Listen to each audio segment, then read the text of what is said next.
It's not going to be perfect to start out, but they're going to play hard. You're going to see that relentless energy and effort every time they step out on the court.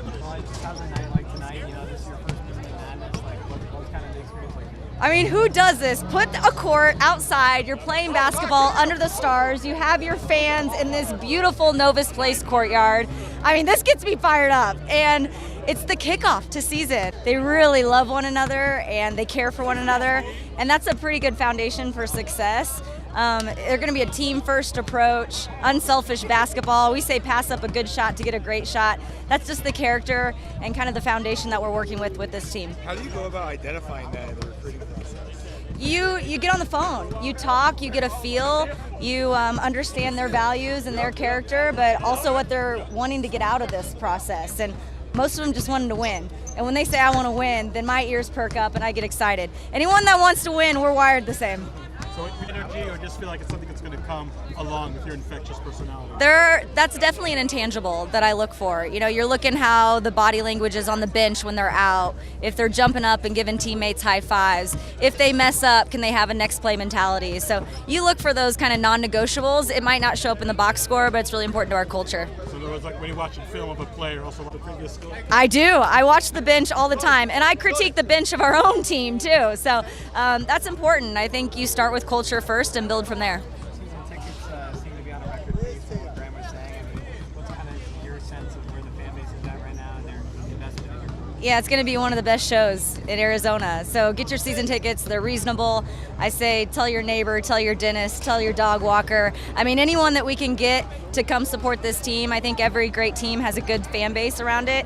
And it's going to be entertaining basketball. We play a frantic pace. We play high energy. We play defense. It's chaos, but it's organized chaos. So we're disciplined, we're organized, but we play with pace and tempo, and it's fun basketball. Well, this team's great. We got a lot of depth.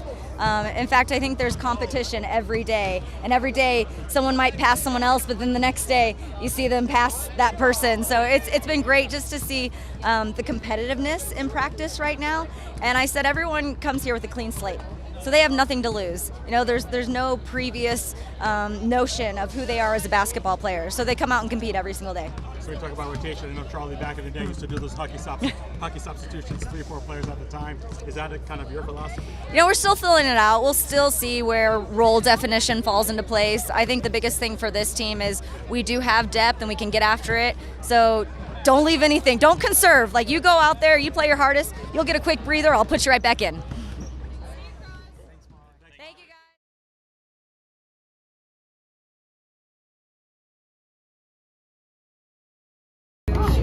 For your stickies, that's when they run at the end. So it's a good culture check kind of in the moment, but I don't really have to stop practice and give any lectures. It's just, hey, that wasn't good enough, that's a sticky. So those are the infamous sticky notes. How important is culture to building a foundation of success? No, we want to be the best culture in America right now, and the standard is high and the expectations are high, but how that looks and feels, that's culture, that's your daily habit. So our daily habits need to be held to a high standard, and then I think the byproduct of that is winning. How has it been for you coming into a new program, even if you're staying in the same city and not having to do like too much crazy moving? Yeah, I mean, that's been a blessing. My kids, you know, got to stay at the same school and we didn't have to move, and for me to be here and be at a place that I wanted to be and see the support for not only women's sport, but women's basketball and athletics has taken off. I mean, Graham's done a phenomenal job. There's a lot of camaraderie in our department right now and pulling for one another, and I'm just so happy to be here. What are you most excited for about competing in the Big 12 Conference going forward and how that's going to be for your team? I mean, it's a competitive conference. I was fortunate that, you know, last year I was at Grand Canyon. I actually played 3 Big 12 teams in Arizona, Arizona State, and Baylor. So I got a little taste of it early, which I think was, in hindsight, a really good thing for me. And it's a competitive conference, lots of good coaches, really excited to get started, and it is literally a month away till we tip off non-conference, and then conference will be here before we know it. And last one for me, what are the biggest challenges of being in a new place and having a coach? And obviously you have to be a leader of a lot of young like adults, but you're trying to get your own bearings yourself. How's that been for you? Yeah, no, it's been great, but you start from ground zero and you have to build it. And for me, it's really about getting the players and the recruits bought into what we're trying to do, but even before that, just getting a vibe and sense. Are they winners? Do they compete? Are they team first approach? Are they doing what they need to do off the court, in the classroom, in the community? So non-negotiables for me are really important. I wanted to take you back to your introductory press conference. You talked a lot about how Commissioner Thorne and some of the have been helping you kind of settle in and start to build this foundation. How are they continuing to help you, months later now? Oh, Charlie's on speed dial for me, and she's been so supportive. Last weekend, we celebrated the 50th reunion for women's basketball at Arizona State. So we had all the alumni there, past coaches, past staff members.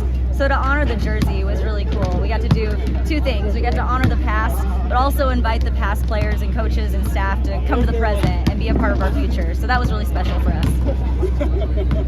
Thank you, Coach.